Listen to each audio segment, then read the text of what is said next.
Dando continuidad a la mesa de la tarde, me acompañan aquí Cristina Pípolo, del Consejo de Formación en Educación de la ANEP, y María Noel Tenaglia, del Plan Educativo Cultural de la ANEP.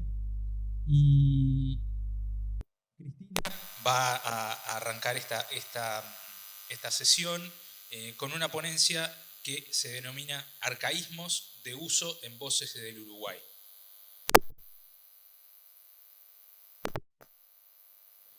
Cristina es profesora de español, licenciada en letras, doctora en lingüística, desarrolla líneas de investigación en literatura clásica grecolatina, historia de las lenguas neolatinas y estudios de derivación del léxico del español. Los dejo y le dejo la palabra a Cristina. Buenas tardes a todos. Como no vamos a tener proyección, porque no me llevo bien con las proyecciones, voy a hablar. Y algunos de ustedes se imaginarán que, dada la presentación que el colega amablemente ha hecho, vamos a hablar sobre la lengua española, como es habitual en nosotros, pero desde una perspectiva un tanto peculiar, que es la que nos toca en un área de estudios específica, que es la de la historia del español, en este caso relacionada con el español del Uruguay. Así que el tema que nos convoca hoy, a raíz del patrimonio, es arcaísmos de uso en voces del Uruguay. Desde hace algunos años insistimos en relevar el arcaísmo léxico en voces del Uruguay, derivado del proyecto Realis, recuperación de escritos de archivo del litoral sur, que se lleva adelante en Colonia del Sacramento, en el SERP del suroeste. Hemos extendido la propuesta al examen de corpora literarios y a material de prensa del Uruguay coincidentes en el periodo de los registros históricos relevados. Digo esto porque es necesario señalar que hay un grupo importante en el SERP del suroeste trabajando sobre archivos históricos y sobre material de prensa, y a partir de ahí es que hemos desarrollado nosotros trabajos también con autores del Uruguay, de literatura uruguaya, especialmente del periodo criollista, concomitantes con las fechas de aquellos archivos. La probada tendencia arcaizante instalada en la morfología del español general define su fisonomía cultista, un idioma en capas en que las fases históricas del léxico coinciden y se superponen en una misma sincronía. Nos proponemos aquí esta vez mostrar esa composición cultista en palabras de la expresión criollista y advertir sobre los límites lábiles entre las bases heredadas, semiadaptadas y el elemento patrimonial. Aquí estamos diciendo que el español no es necesariamente el español actual, que el español actual es un español en capas. Como decimos en las clases, es una lengua tipo mil hojas, una lengua en la que se van superponiendo fases históricas que se recuperan en determinados usos. Hoy lo vamos a mirar a partir de usos coloquiales y vamos a mirarlo a partir de usos literarios. En el presente estudio, del cual damos algunos ejemplos, restringimos el corpus de análisis a algunos cuentos de Juan José Morosoli, de Francisco Espínola y de Javier de Viana, a partir de los cuales exploramos la dudosa frontera que en el nivel de la morfología demarcan las bases latinas y las bases patrimoniales. Cuando hablamos de bases latinas ocultistas, estamos hablando de las raíces antiguas, ¿sí? Cuando decimos cultistas no estamos hablando necesariamente de aspectos relacionados con la cultura, la gran cultura, sino con lo heredado. Cuando decimos bases patrimoniales, estamos hablando de esas mismas bases en procesos de evolución que son las bases nativas, que es como hablamos nosotros, que es el español que nos queda a partir de toda esa evolución. Estudiamos también la notable sobrevivencia del cultismo léxico-semántico en la expresión criollista, es decir, cuánto de la expresión criollista, y quienes son lectores de los autores del 1900, por ejemplo, o del Martín Fierro, vamos a suponer, saben que hay muchísimo de esa expresión que rememora palabras que ya no están en uso, pero que son palabras heredadas y antiguas, Quienes han escuchado a sus padres y sus abuelos hablar de muchos términos que ya no se reconocen, por ejemplo, en nuestros estudiantes, saben que mantenemos una tendencia arcaizante en el español del Uruguay, de lo cual vamos a hablar ahora. Y por otro lado, vamos a hablar también de las dificultades que plantea para la teoría y para la práctica de la enseñanza la distinción de paradigmas léxicos o familias de palabras. En ese sentido, voy a decir brevemente algunos conceptos operativos para definir claramente qué significa cultismo, qué significa arcaísmo. Vamos a hablar del cultismo semántico, es decir, cómo hay significados antiguos que se recuperan en términos de uso diario. Vamos a hablar de familias de palabras en relación con el cultismo morfológico y vamos a hablar de un caso de un cultismo sintáctico, es decir, de estructura que se da en una oración, pero muy brevemente. Así es que yo pido disculpas por anticipado, porque quizás resulte extemporáneo lo que voy a decir, pero no menos interesante, por lo menos para mí y ojalá que para los demás también. ¿Qué entendemos por latinismos? Para esta clasificación seguimos aquí la distinción establecida por Bustos Tobar en el 74, que dice sería conveniente reservar el término latinismo para las palabras que no han sufrido variación alguna. Es lo que Américo Castro ha llamado latinismo en crudo. Este tipo de voces no se ha adaptado a la morfología del español y de estos ejemplos tenemos muchísimos. ¿Quién no dice no hay quórum? Mutatis mutandis, quid pro quo, motu proprio, como la película la que se llama Ad Astra, de Brad Pitt. Hasta el Hollywood rememora los arcaísmos latinos. Ad Astra per aspera, dice el logo de la NASA, ¿no? A través de los astros hacia los lugares oscuros, hacia los lugares más terribles.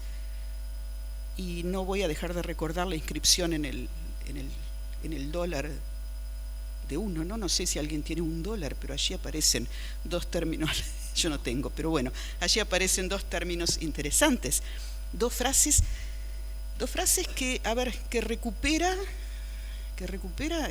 la historia de Estados Unidos de los clásicos, nada menos que de Virgilio, Annuit coeptis, dice, Annuit coeptis, y nada menos que de San Agustín, E pluribus unum.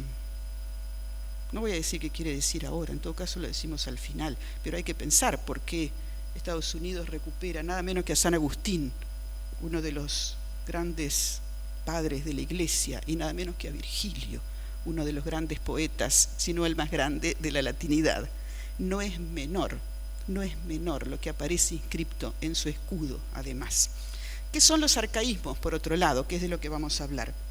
Arcaísmos son palabras que han dejado de usarse en el castellano general de España y que viven vivas en la lengua general, y que se mantienen vivas en la lengua general de América. Eso es una manera de pensar los arcaísmos. Otra, han dejado de usarse en la lengua general de España y de América, pero permanecen en el habla popular y rural de América. Eso lo vamos a mirar ahora. En otro caso, han dejado de usarse en el castellano general de España, tuvieron vigencia en la literatura de los siglos XVI y XVII y hoy se oyen en algunas regiones de España como formas dialectales y en el habla rural americana.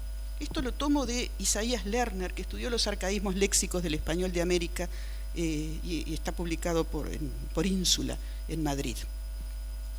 Yo diría, aunque parezca increíble, también el Uruguay, que es un país que se recorre en 600 kilómetros, guarda resabios de arcaísmos léxicos que más allá de ser hispánicos, yo creo que se remontan a etapas previas. Tengo muchísimos ejemplos y a veces voy a reconocerlo, porque aquí tengo dos colegas de la misma ciudad, ¿no? Coterráneos. Es la lengua de mis padres la que me dio los mejores ejemplos para estudiar los arcaísmos léxicos y latinismos, increíblemente, que se recuperan en el habla diaria. ¿Qué son los cultismos? Cultismo es un término que nos va a servir para designar las voces procedentes del latín que, habiendo sido introducidas por influjo culto, se han adaptado en mayor o menor grado a la morfología del español. Voy a poner dos ejemplos. Nosotros tenemos la palabra factura, Que acá quiere decir una cosa, en Buenos Aires quiere decir otra, ¿no? No se puede comprar bizcochos en Buenos Aires, hay que comprar factura. Y acá factura rememora ese temblor del recibo de la UTE cuando uno lo recibe. Pero el término gemelo de factura es hechura, es la misma palabra. Lo que pasa es que factura tiene la raíz fact, que es la raíz latina, y hechura tiene la raíz evolucionada, lo vemos incluso en esa supresión de la consonante inicial, esa F inicial que no toleró el español de la lengua latina. Por supuesto que las dos raíces están ahí y tenemos múltiples derivados, ¿verdad? Otro ejemplo extrañísimo de dobletes, de palabras gemelas que se dobletes, pares léxicos que se mantienen, unas de 2000, 3000 años atrás y otra de hoy. Examen y enjambre. ¿Quién diría que esas dos palabras son la misma? ¿Quién diría que esa? Porque además usamos las dos. El problema es saber cuál es la línea en el tiempo que permitió que sobrevivan dos términos, uno antiguo, un cultismo, otro actual, el de hoy. ¿Cuál es la línea semántica? ¿Cuál es el significado que nos permite decir que enjambre y examen son la misma palabra, que conviven en el español de hoy sabiendo que pertenecen a periodos temporales diferentes? Dominar y adueñar es la misma raíz, con variaciones morfológicas y fonéticas. Mensura y mesura, mensura y mesura. Hay que ver exactamente qué usos damos a estos términos y qué variaciones han tenido, porque como decía hoy, el español es una lengua en capas. Por eso esa alocada idea de la Real Academia Española de decir que ahora las voces del diccionario van a ser solo las voces actuales, nos resulta siempre extraña. Es muy difícil saber cuáles son las voces actuales. No podemos saber qué es actual cuando estamos hablando de lenguas milenarias. No voy a dar más ejemplos, voy a dar otros ahora, pero no voy a dar ejemplos de estos. ¿Qué son los semicultismos? Las dificultades para delimitar el concepto de semicultismo han sido resumidas por María Elena Sofra en el 2006, que recoge la opinión de varios autores. Dice: la frontera entre cultismos y semicultismos es la más difícil de señalar, pues si adoptamos el criterio de mayor o menor evolución fonética, ¿dónde fijamos el límite? ¿Qué fenómenos evolutivos serán de mayor o menor importancia y por qué? ¿Atendemos al hecho de que una palabra sea más evolucionable que otra o no? Les pongo un ejemplo, solo un ejemplo. Nosotros en español tenemos la palabra, el adjetivo férreo. Decimos que somos gente de voluntad férrea. Si no, no estaríamos aquí, ¿verdad? Si no fuéramos gente de voluntad férrea, hablando de estos temas además.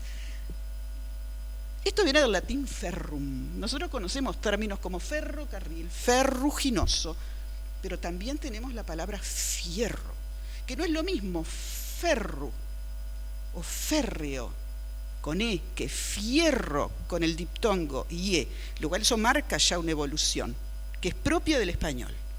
Pero además tenemos hierro. Una vez escuché decir, qué horrible, los alumnos míos dicen fierro, cuando en realidad lo más culto es decir hierro. En realidad es al revés. El cultismo es el que tiene la F, ¿no? Sobreviven ambos.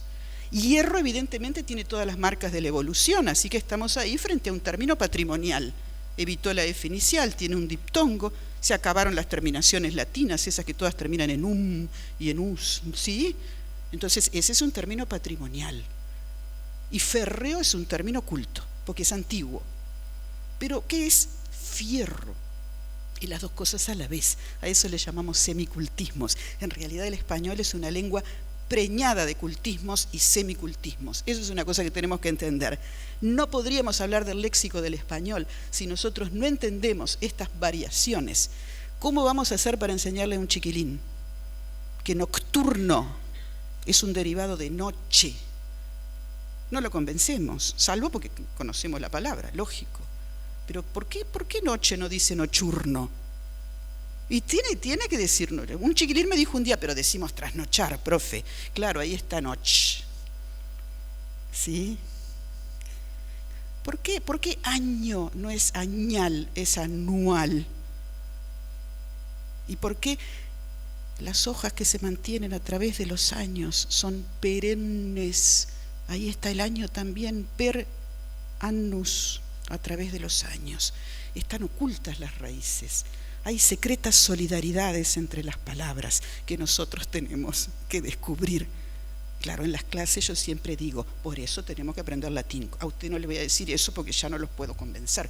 Pero bueno, sí, capaz que convenzo a más gente hoy. Pero bueno, es razonar sobre la composición del léxico y sobre los significados. Es importante. Eso nos permite aprender el español desde otra perspectiva, de otra manera. Nos permite pensar de otra manera, darnos cuenta que en la lengua lo que sobrevive son las palabras, que son el mejor relicto arqueológico que existe para la humanidad, mucho más que los cacharros que se van encontrando. En las palabras está la historia de la humanidad, eso hay que entenderlo. Vaya si los historiadores no lo saben, ahora que están trabajando tanto en historia conceptual y que se dedican a estudiar las palabras. Por esta vía nos enfrentamos a distintos fenómenos, por ejemplo, al polimorfismo, formas alternantes o sin diferenciación semántica o con poca diferenciación semántica. Yo el otro día decía en una clase paupérrimo, pero existe pobrísimo. Es la misma palabra, es la misma. No tengo forma de decir que son diferentes. Sin embargo, nosotros sabemos que una es un término cultista y el otro es un término evolucionado. ¿Pero dónde está la diferencia? Hay una diferencia de estilo, ¿verdad? Hay una diferencia de estilo. Hay quizás una mínima diferencia semántica, pero conviven. Tenemos los dobletes, léxico duplicado, pero con especialización semántica. Piensen en este ejemplo. Un doblete interesantísimo. Pensar y pesar. ¿Saben que es lo mismo, no? Pesar, porque NS, pens, no lo toleró el español en la evolución, entonces asimiló en s. Entonces yo tengo pesar, que es la misma palabra, pensar. Es la misma, pero se diferenció a tal punto que una llegó a un nivel de abstracción muy interesante y la otra se quedó con el sentido arcaico, que era pesar la moneda. Esto viene del verbo pendere, que es sostener. Piensen en la balanza romana. La balanza romana, ¿qué hace? Sostiene, pesa. Bueno, pensare en latín es pesar. No se olviden que esta lengua de la que estamos hablando, la lengua madre, como se dice, nace en una aldea de campesinos, allá con Rómulo y Remo, que lo que hacen es sembrar un poco, robar mujeres para poder tener una sociedad que va a evolucionar y cultivar y cazar bichos, de eso viven. Entonces buena parte del léxico rememora el mundo campesino y el mundo de la moneda, porque este es un pueblo, el pueblo romano es el pueblo de la moneda, ¿verdad? Piensen en términos, como decía recién, mensura y mesura. Mensura no es lo mismo ser mesurado que mensurable, pero la raíz es la misma. Las formas alternantes suelen ser un testimonio utilísimo para comprobar cuáles son las tendencias propias de los cultismos en el proceso de su acomodación al romance. Ahora voy a poner algunos ejemplos del Uruguay. En el cultismo semántico en la poesía de Garcilaso, que escribió Rafael Lapesa, el historiador del español, advierte que el léxico de Garcilaso no ofrece alardes latinistas, pero bajo la simplicidad se oculta una elaboración cuya máxima elegancia consiste en no hacerse notar. Cuando hay cultismo ahora semántico en el sentido, no siempre nos damos cuenta. Un aspecto de este trabajo soterráneo es el cultismo semántico que presta palabras ya incorporadas al idioma acepciones que tenían en latín pero no en castellano. Y señala el uso del adjetivo felice, no feliz. Garcilaso dice felice, referido a elementos de la naturaleza, no a la gente que está contenta, sino a elementos de la naturaleza, a las plantas, a la tierra, al río, con el sentido arcaico de fértil, feraz, fructífero. En unos textos del siglo XIX que encontré gracias a que el profesor Luis Delio me los había dado, que son las tesis de grado que hacían los abogados que egresaban de la Facultad Vieja, de la Universidad Vieja, de la Facultad de Jurisprudencia, escribían las tesis de grado, están escritas a mano además y están publicadas, algunas de ellas. Encontré un efecto de presión de este tipo de léxico sobre el español del Uruguay. Es decir, ¿qué es lo que estaba pasando? ¿Qué formación tenían aquellos viejos egresados de la Universidad Vieja? En esos textos del siglo XIX, la aplicación del término a la colonia, entendida como tierra vecinal, parece revivir esos antiguos valores semánticos en la siguiente descripción. Voy a citar solo un ejemplo. El estado, dice el estudiante, ¿no? El egresado, el estado de estas colonias es floreciente y todo contribuye a hacerlas parecer prósperas y felices a los ojos del viajero observador y experimentado. Cuando este muchacho habla de las tierras felices, está recuperando el viejo sentido en que Garcilaso lo usaba de tierras prósperas. No es de extrañar que feliz, de propiedad básicamente humana, mantenga cercanía con el sustantivo o con palabras como ager, como campo. Voy a leer un fragmento de Morosoli, porque ahora voy a leer a Morosoli. Al otro día ordenó Correa: te vas a la pulpería y traes caña y vino y guayabada y queso y todo lo que se te antoje. Después venís y le volteás cuero a un cordero, ¿tá? Fue un día feliz para Sabino, fue un campo feliz. Correa no lo gozaba como él, porque rato a rato se paraba en la puerta de la cocina y miraba al campo interminable. Juan José Morosoli, el campo. En latín felix, que sirve de nombre también. Viene del verbo felo, que significa consumir, mamar. Es equivalente a ferax, fértil, fecundo, rico, un sentido conservado en la época imperial a través de la lengua popular. Así que feliz tiene que ver con cuestiones non santas. Pero el arrebato cultista de un momento lírico en Morosoli atrae más la atención. Cito: Andrada iba al monte, a visitar el monte, a quedarse vaciado por las horas que hacían dar vuelta a la sombra de los troncos, mientras la brisa rezadora de hojas movía las copas unánimes y los ojos se le iban poniendo pesados de mirar contra el cielo el vuelo de los bichitos. Morosoli, Andrada.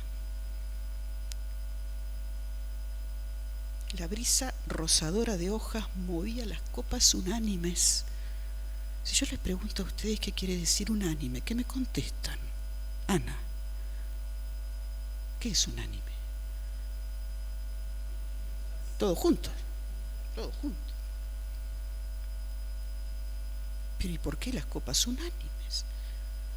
Como en Borges, no voy a dejar de citar a Borges, unánime pierde el sentido convencional del colocativo que recoge el diccionario de la lengua española. El diccionario dice, dicho de dos o más personas que tienen un mismo parecer, dictamen, voluntad o sentimiento.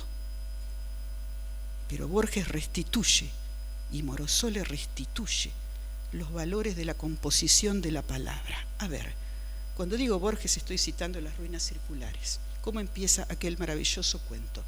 Dice: nadie lo vio desembarcar en la unánime noche. Nadie vio la canoa de bambú sumiéndose en el fango sagrado, pero a los pocos días nadie ignoraba que el hombre taciturno venía del sur, de una de las infinitas aldeas que se encuentran río arriba, junto al flanco violento de la montaña. A Borges le preguntaron por qué había dicho: nadie lo vio desembarcar en la unánime noche. Y no quiso contestar. Tampoco contestaría Morosoli cuando dice las copas unánimes. Cuando Borges dice nadie lo vio desembarcar en la unánime noche, está hablando de aquel personaje que va a estar solo a lo largo del cuento, porque repite el nadie A los pocos días nadie ignoraba que el hombre taciturno venía del sur. Unánime se forma con unus y ánima, un alma, es una sola alma. Es lógico que en ese cuento la noche sea unánime, porque es la noche de un solo hombre, que además no es un hombre, es un sueño. Pero ¿y por qué Morosoli dice las copas unánimes? Las copas unánimes confirman la unión del hombre con la naturaleza, porque, tal como el autor lo crea, Andrada, cito, no precisa más que un amigo y lo tiene. Es el monte donde él, como una planta más, absorbe en silencio el sol, el tiempo y la muerte. Morosoli, la soledad y la creación literaria. Díganme si las copas unánimes no son las de este hombre que se enfrenta solo en esa actitud panteísta con la muerte, junto a las hojas, junto a las copas de los árboles y el cielo. En otra parte, también enmarcadas en la prosa criollista, dos palabras superponen siglos en la evolución de los significados, que son la palabra lujuria y la palabra acritud. Allí, entre la lujuria de las sachiras, el hombre busca un número. Está afilando con una piedra roma una guadaña de filo agrio. Morosoli, 7 pelos. El diccionario de la Academia registra 2 entradas para lujuria. 1, deseo excesivo del placer sexual. 2, exceso o demasía en algunas cosas, con clara distinción de privilegios temporales en el orden de las acepciones, más allá del declarado afán de la Academia Española de consignar solo los datos actuales, cosa que no va a lograr nunca la Academia Española, dicho sea de paso. En Morosoli, la referencia a la lujuria de las sachiras, ¿saben lo que son las sachiras, no? Una planta. Es un pase directo a la base latente más antigua del lexicón heredado. Según Ernest Meillet, en el Dictionnaire étymologique de la langue latine, luxuria es el término aplicado primeramente a la vegetación. Esto en el latín arcaico. Derivado del sustantivo luxus, que designaba exceso en general, amplió su campo para referir al lujo, al fasto y después al libertinaje. Por otro lado, a través de la hipálaje, ya termino, en realidad no termino ya, pero me corto. Por otro lado, a través de la hipálaje filo agrio, reaparece por vía cultista una redundancia etimológica. Agrio viene de acer. En la misma familia léxica está la palabra aquies. Yo les digo, esta es la base de la palabra aguja.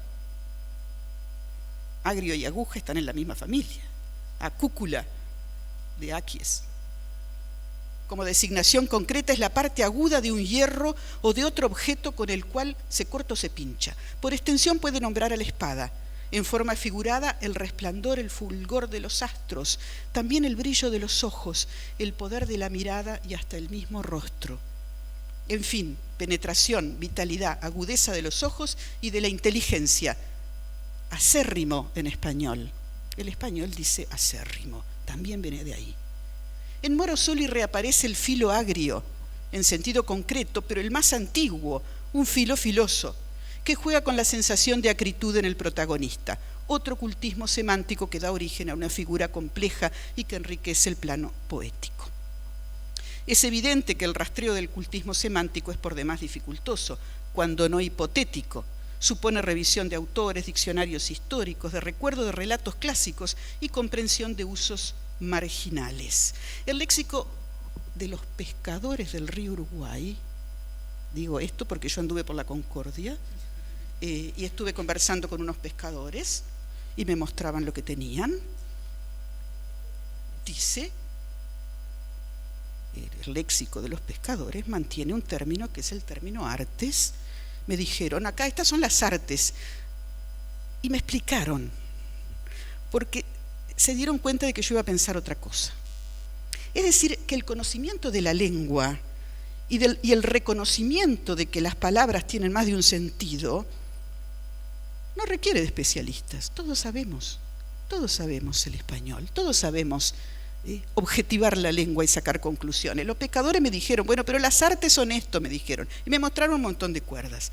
Ahora, son los instrumentos de pesca, término de designación concreta y reminiscencia preclásica.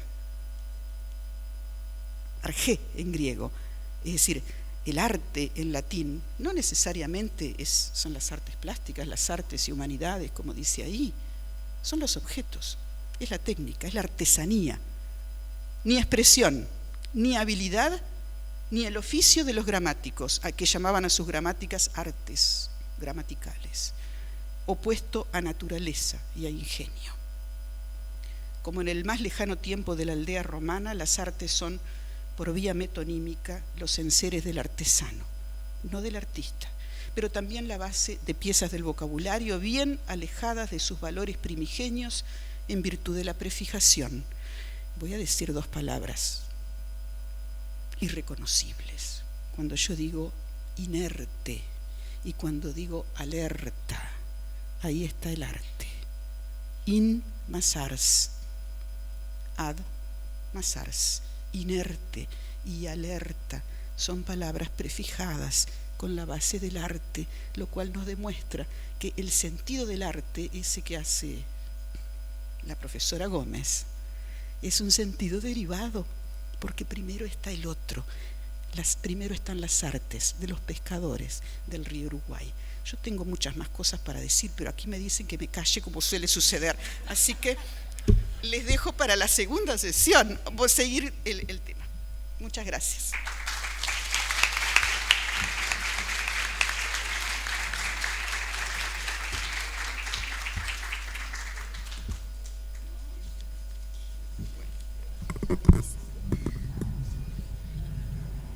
Bueno, agradecerle mucho a Cristina y disculpas por la censura del tiempo.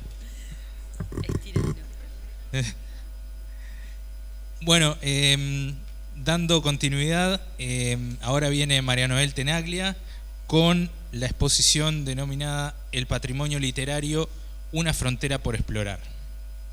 Voy a presentar a María Noel. María Noel es magíster en Ciencias Humanas, opción Literatura Latinoamericana, especialista en Gestión Cultural y maestranda en Políticas Culturales en la Universidad de la República. Además, es especialista en Gestión Integral de Teatros, Auditorios y Espacios Escénicos y en Cooperación Cultural e Internacionalización por la Universidad Miguel de Cervantes de Valladolid. Cursó la licenciatura en Letras y es profesora de Literatura egresada del Instituto de Profesores Artigas. Actualmente se desempeña como asistente académica del Plan Educativo Cultural en Codicen e integra la Comisión de Educación en Patrimonio de la ANEP. Bueno, bienvenidos nuevamente a esta tarde. En primer lugar, agradecerles a todos en nombre de la Comisión de Patrimonio de Educación. Ha sido realmente muy fructífera estas 2 jornadas que hemos compartido. Hemos aprendido muchísimo, hemos compartido, hemos hecho sinergia con todo el país, hemos compartido nuestros teléfonos, hemos realizado múltiples acciones ya aquí y hemos impulsado otras que seguro ya me están comentando van a ser muy fructíferas. Quiero agradecer muy especialmente a toda la gente que nos ha ayudado en la organización de este congreso, de estas jornadas, la gente, los alumnos de protocolo que han estado recibiéndolos, la gente de la UTU que nos ha recibido, la gente que ha venido a actuar. Ayer tuvimos al ensamble de los Sodre, hoy de mañana por razones climáticas no pudimos tener a la escuela artística que iba a bailar el Pericón. Ahora ya saben que está anunciada también la Cuarem, así que quiero agradecer a todos, también a los expositores y a toda la gente que ha respondido de forma maravillosa a estas jornadas. Y yo quiero comenzar mi exposición con un audio y quiero ver si ustedes reconocen esta voz. Quizá en el fondo siempre se necesita alguien con entusiasmo que nos lo contagie. ¿Saben quién es? Quizá en el fondo siempre se necesita alguien con entusiasmo que nos lo contagie. Por supuesto que es Ida Vitale, y quiero agradecer a la directora de la película, María Arrillaga, que me ha acercado este fragmento de la película como epígrafe de mi exposición. ¿Por qué todos reconocimos a Ida Vitale? Porque ella en sí, aunque no está patrimonializada, declarada patrimonio, es un patrimonio para nuestro país, ¿verdad? Creo que está más que reconocido. Cuando se propusieron estas jornadas de educación en patrimonio, la primera pregunta que me hice es, como docente de literatura, si tuviera que dar patrimonio literario en el aula, ¿cómo lo abordaría? Y desde ahí es que me puse a escribir ideas. Y tengo más preguntas que respuestas, y seguramente que ustedes tienen más respuestas que yo. Y desde ahí es que voy a hacer como 3 líneas en 20 minutos que tengo, 3 líneas de análisis, de reflexión, de las cosas que se me pasaron por la cabeza a la hora de ver cómo abordaríamos el patrimonio literario, cómo abordar lo que ya damos, que es de alguna manera patrimonio literario, desde esta visión, cómo transmitir a los estudiantes que lo que estamos dando es patrimonio literario. El patrimonio literario es entendido como uno de los elementos constituyentes de la identidad de una comunidad determinada, una ciudad o todo un país. El índice de historia de la literatura colombiana, que es la definición que más me gustó del proyecto de la Universidad de Antioquia, define el patrimonio literario de la siguiente manera.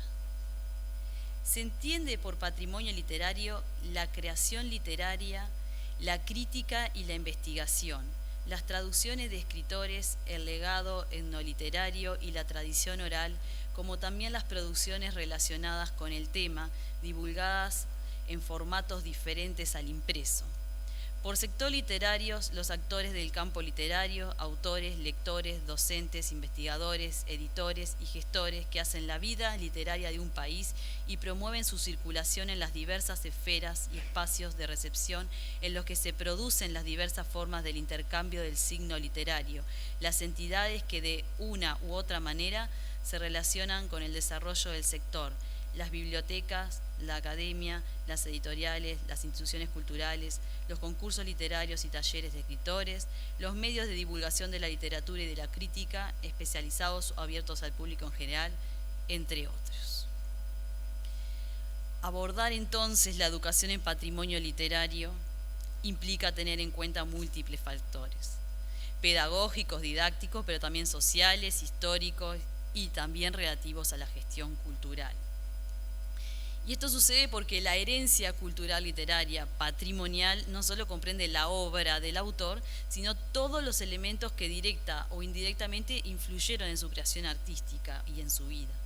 En este sentido, los espacios y lugares generados a partir de la historia relacionada al escritor, sus locus favoritos, sus elementos particulares y hasta sus clichés son entornos privilegiados para acercarse al autor y a la obra, y esos devienen soportes de la memoria histórica de una época y de un entorno social.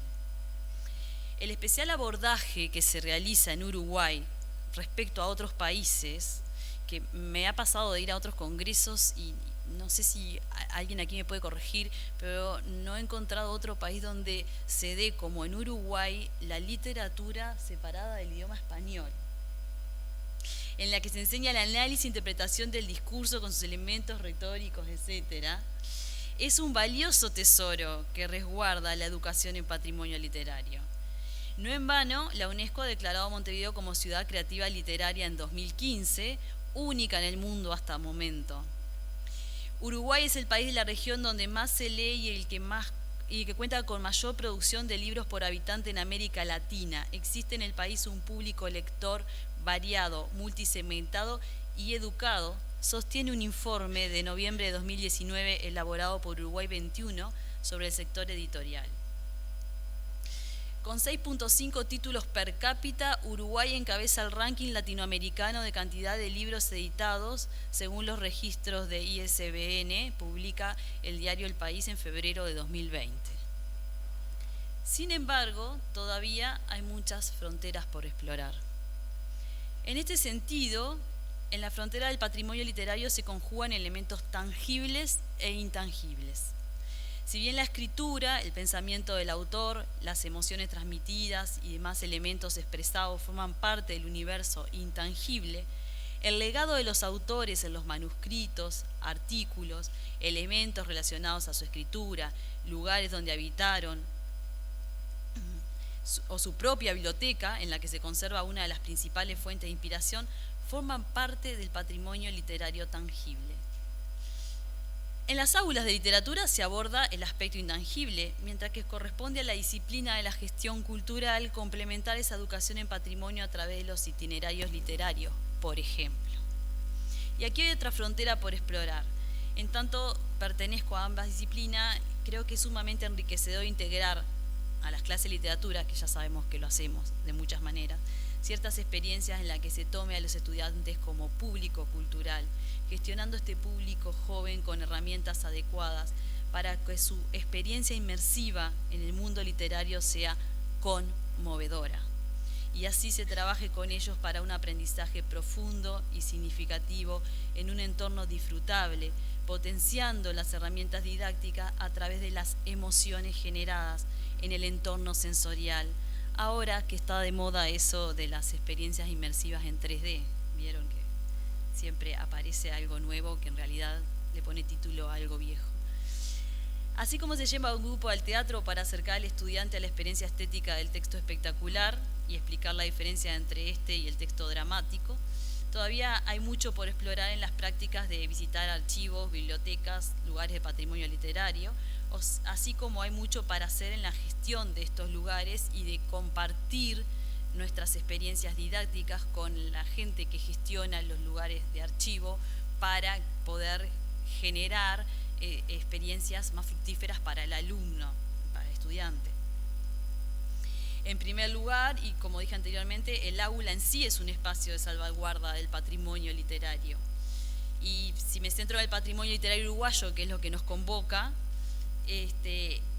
si bien tenemos algunas bibliotecas declaradas sitios patrimoniales o la vivienda de Carlos Reyles, me tomé el trabajo de mirar a ver qué cosas relacionadas a la literatura están declaradas sitios patrimoniales, creo que tenemos una especie de suerte capaz, porque por un lado hay un listado de autores en nuestros programas que podríamos decir que forman parte de nuestra lista patrimonial, aunque no haya una declaración explícita, pero como hay una constante actualización, porque surgen nuevos autores en el canon todo el tiempo, tenemos la suerte de poder participar del que podría llegar a ser la elección de nuestro patrimonio literario, porque como hemos visto estos 2 días, el patrimonio cambia según, como decía hoy Olaya Fontal, según cambia la sociedad, lo que la sociedad percibe que es patrimonio de ella, ¿verdad?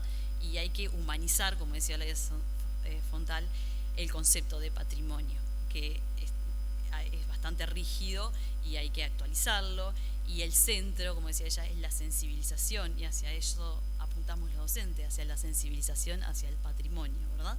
Entonces, en este sentido, en cuanto a la parte intangible del patrimonio literario, a la hora de elegir los autores para abordar los programas, podemos pensar, por un lado, en trabajar algunos que están relacionados con los patrimonios ya declarados. Por ejemplo, el tango. El tango está declarado patrimonio inmaterial. ¿Cómo podemos trabajar el tango? Y se me ocurren un montón de ideas. De hecho, ya se han hecho en el Liceo 54, por ejemplo. El año pasado hicimos el relevamiento para el informe de patrimonio y se trabajó el tango de todas las disciplinas.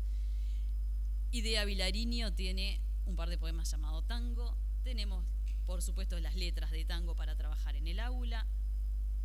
Podemos trabajar desde allí, siempre comenzando a introducir al alumno en lo que es el concepto de patrimonio, sensibilizando al alumno desde este lugar que a veces sí, a veces no, hay docentes que lo hacen, hay docentes que no, en la literatura no lo tenemos como presente.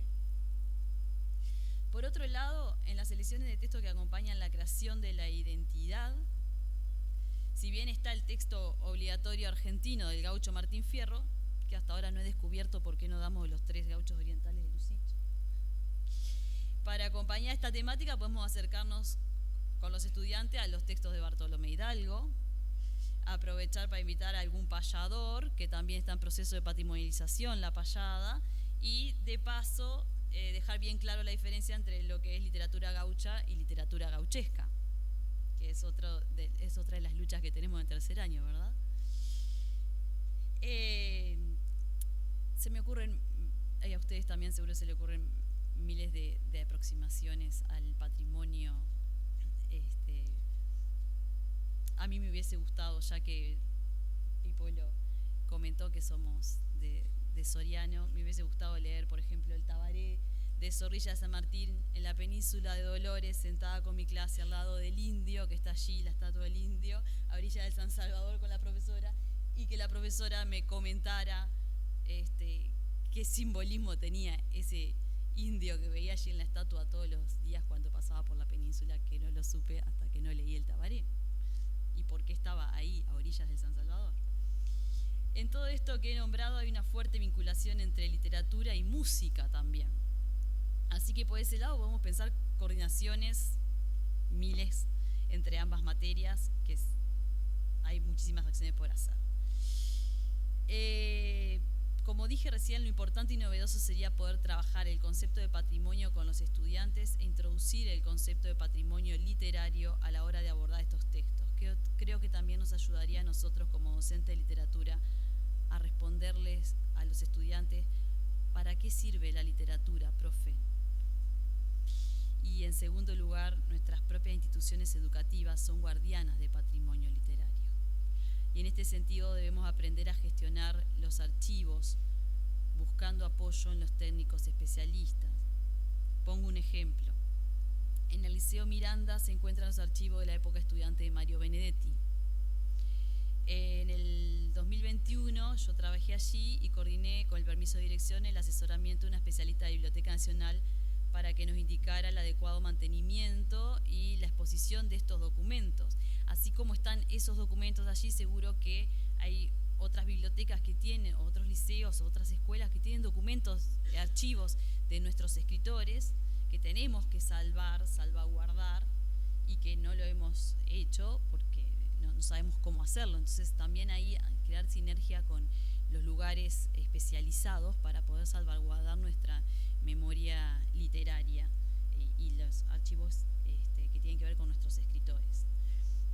También las bibliotecas sé que hay bibliotecas antiquísimas que tienen libros donados por los propios autores, que tienen dedicatorias a las instituciones, partir de allí también como una forma didáctica de aproximarlos a la curiosidad de por qué el autor puso tal cosa en la dedicatoria, a partir de allí para ver, bueno, que el alumno se interese por la vida del autor o por qué el autor tenía ese afecto por la institución, por qué le entregó a la institución tal o cual libro.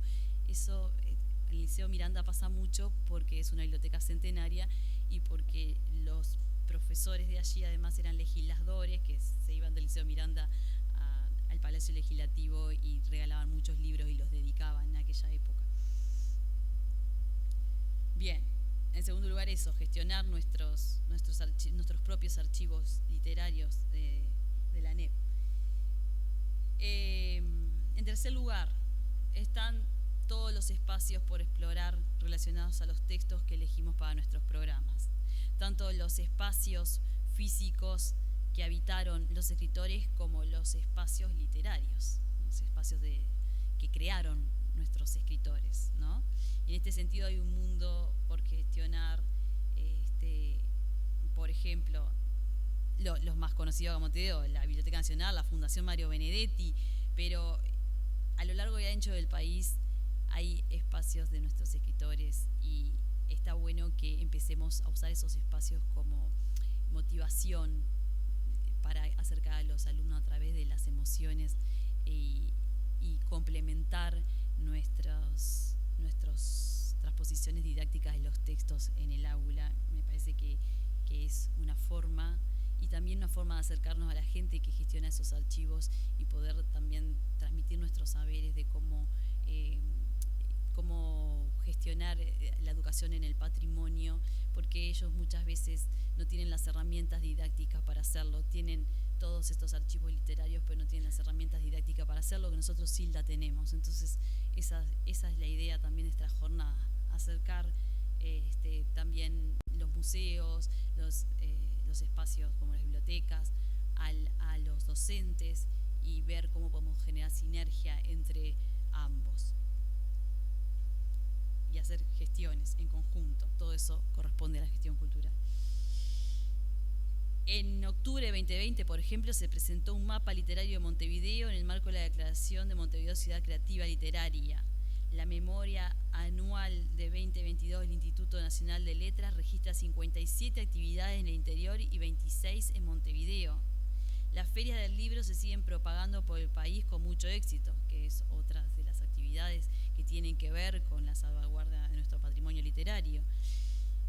Nuestro propio plan educativo cultural ha participado de la Feria de San José el año pasado y la Feria del Libro Infantil y Juvenil este año con una trivia literaria de autores uruguayos donde regalamos más de 1000 libros editados por la ANEP y realizamos actividades educativas de promoción de la lectura y la enseñanza de las lenguas extranjeras. ¿Por qué es tan importante la educación en patrimonio literario? Me pregunté sobre el final de estas reflexiones. Bien, pensemos que el relato para el ser humano y para la educación en patrimonio es tan importante que todos los sitios patrimoniales se construyen, se transmiten y se enseñan con base en el relato. Y hoy lo decía Olaya. El sitio patrimonial en sí no tiene valor si no se lo da a la comunidad a través de un relato que construye en torno al sitio. Tenemos leyendas, por ejemplo. La leyenda, todos lo sabemos, pertenece a la literatura.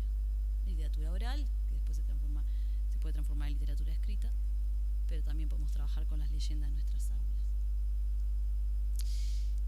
Para terminar, como enunciaba Eduardo Galeano, los científicos dicen que estamos hechos de átomos, pero a mí un pajarito me contó que estamos hechos de historias y nuestra función como docentes de literatura es enseñar a pensar sobre esas historias, sobre la construcción de los relatos, su interpretación, su transmisión simbólica, pero también su contenido antropológico, histórico, filosófico, toda esa integración de sentido tan compleja que transmite la literatura y que estudiamos a través de la teoría literaria, que es en última instancia la didáctica de la literatura. Y les cuento otro secreto. Hasta que me senté a pensar en esta ponencia no me había dado cuenta de la misión tan importante en el mundo entero que teníamos los profesores de literatura de este país tan chiquito, al ser quizás el único que tiene la asignatura literatura separada del idioma español, donde enseñamos los valores patrimoniales de la cultura occidental a través del análisis e interpretación de sus principales obras literarias. Ustedes, profe, ¿sabían que eran tan valiosos? Gracias.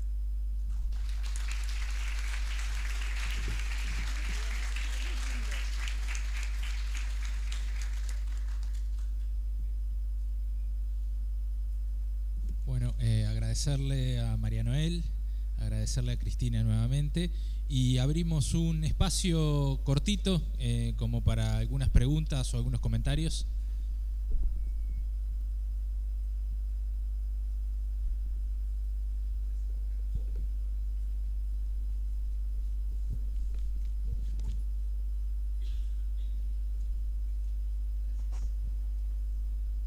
Hola, felicitarlas a las dos, brillante, breve y informativo. ¿Por qué si yo voy a Cataluña, mis colegas y amigos catalanes me dicen, vos hablas castellano, no hablas español? Voy a los Países Vascos, a mis amigos, me dicen, vos no hablas español, hablas castellano. Ni te digo si voy a Galicia. A mis amigos gallegos me dicen, no, disparate, vos no hablas español. ¿Qué hablo yo? Bueno, es tradición en el Uruguay llamar lengua española, incluso idioma español, ¿no? A la lengua,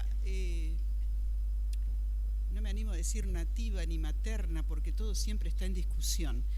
Este es un debate que ha habido ya desde hace décadas. Ya Amado Alonso en la Argentina hablaba de español, castellano, lengua nacional, y siempre estuvo en la discusión.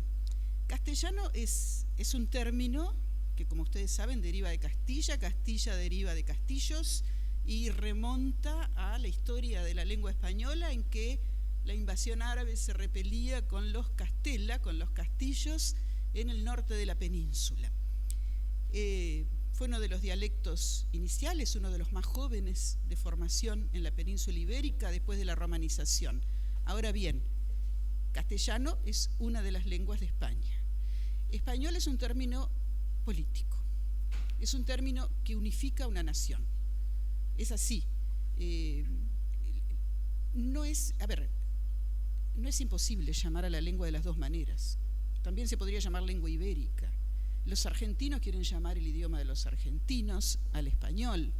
Es decir, cuando hablamos español estamos hablando de un concepto unificado de todas las lenguas de España, de las lenguas que se hablan en el mundo, o de las variedades, mejor dicho, que se hablan en el mundo, de las lenguas hispanas. También podríamos decir que el sefardí es español, pero no lo vamos a decir porque asumió su propia nominación. No vamos a decir que hablamos en uruguayo. No estaría mal decirlo, pero todos sabemos de dónde están las raíces de una lengua. Ahora bien, nosotros por tradición optamos por el término español, y si ustedes miran lo que sucede con otras lenguas, ¿cómo se llama la lengua nuestra? Siempre se habla de Spanish, de españolo, ¿sí? Nunca se dice castellano, ¿sí? A mí me decían una vez, bueno, pero español, cada vez que hay cambio en los planes de estudio empieza la discusión. Me decían, pero español es una lengua que remonta al problema de las dictaduras en España que reivindicaron. Bueno, pero castellano no es un término menos bañado de sangre. Remonta a viejas rencillas y a muchas guerras y a lo que es la raza humana en todas partes. Por lo tanto, es indistinto para nosotros. Es cierto que oficialmente hablamos de español porque así se reconoce en el mundo. Spanish, en definitiva. ¿Sí? Creo que es el término más nombrado últimamente. De la misma manera podríamos decir por qué llamamos inglés al inglés y no la lengua de los britanos. ¿Sí? Es una cuestión que creo que nos lleva, por suerte, a pensar en la historia, en que las lenguas son históricas y que los nombres en definitiva responden a razones y opciones históricas y que son arbitrarios. No está mal decir hablamos castellano, no está mal decir hablamos español. Lo que siempre se discute es si vamos a hablar de lengua materna o de lengua nativa o de lengua nacional. Así que decimos español o decimos castellano. Ahora en secundaria y en media, en la UTU, el nombre de la materia ya no es idioma, porque eso rememora cuestiones muy correctistas de otra época, de las viejas academias. Entonces hablamos de lengua española y adoptamos el término lengua. Algunos, para evitar el problema, habían propuesto, me acuerdo hace unos años, decir vamos a dar clases de lengua, esto se va a llamar lengua. Pero yo dije, bueno, pero caramba, no es de cualquier lengua que vamos a hablar. Lengua es un término sumamente genérico, ¿sí? Por lo tanto, no vamos a hablar nosotros ni vamos a enseñar todas las lenguas. Vamos a enseñar lengua española. Si queremos llamarle castellana, no va a haber problema, pero vamos a tener que hacer un poco de historia también. Y bueno, los españoles, que siempre son separatistas, van a defender lo suyo, lógicamente, ¿no? Sí.